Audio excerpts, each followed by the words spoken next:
Hey, what's going on? You know who it is. You know what it is. All right, you guys, peep game. All right, so Jake Paul verified, he made it official. Jake Paul says that he will be willing to revisit the Tank situation if Tank gets past Lamont Roach in a rematch. So both of these guys have incentive in a rematch. Lamont Roach has the incentive to basically show that he was the better fighter than Tank that night, March 1st, and that it wasn't a fluke, and that basically he has Tank's number. And then Tank has to go in there and prove, hey, I wasn't focused, I was off my game, and basically that night was just me. It wasn't you, it was me, because I wasn't focused. So both of these men will be incentivized to take care of business in June. Looks like the fight is going to be in late June sometime. I think June the 21st. Looked like it's going to be in Las Vegas this time around. But Jake Paul saying that, there is a fight in place with him and Tank.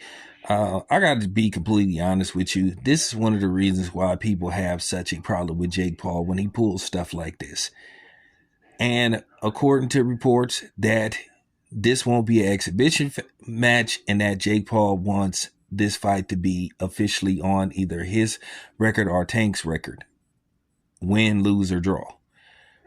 With that being said, you have to ask yourself with Jake Paul, there is a huge, and when I say there is a huge weight differential.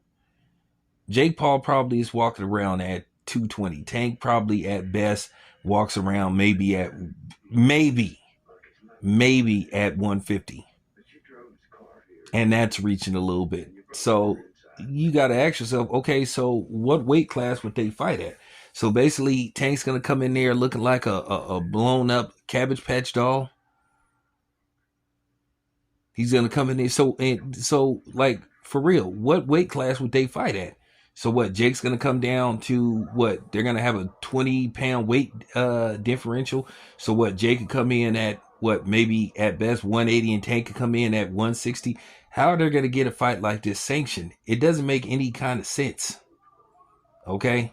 It doesn't make any kind of sense unless it's a exhibition match. Now, if it's an exhibition match, then for the most part, they pretty much can do whatever weight they want.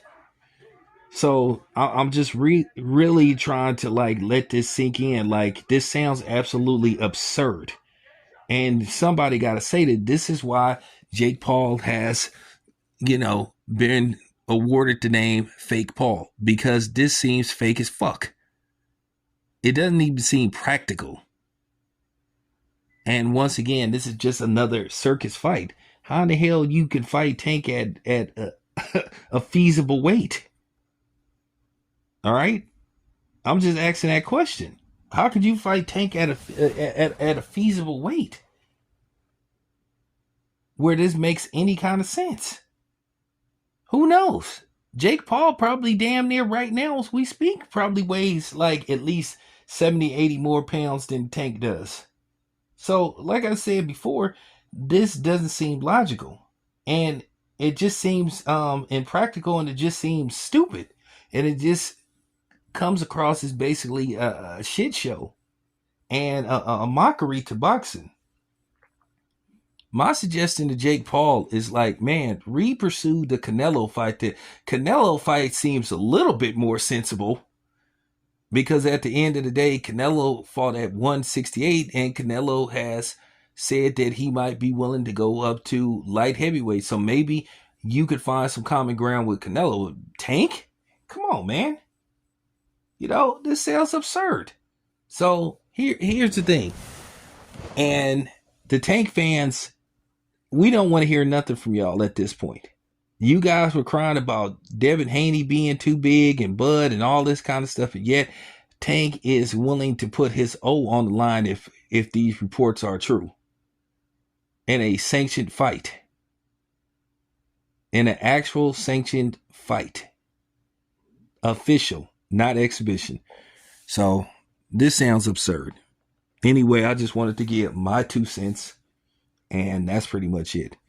Anyway, this your boy Town Biz. I'm out.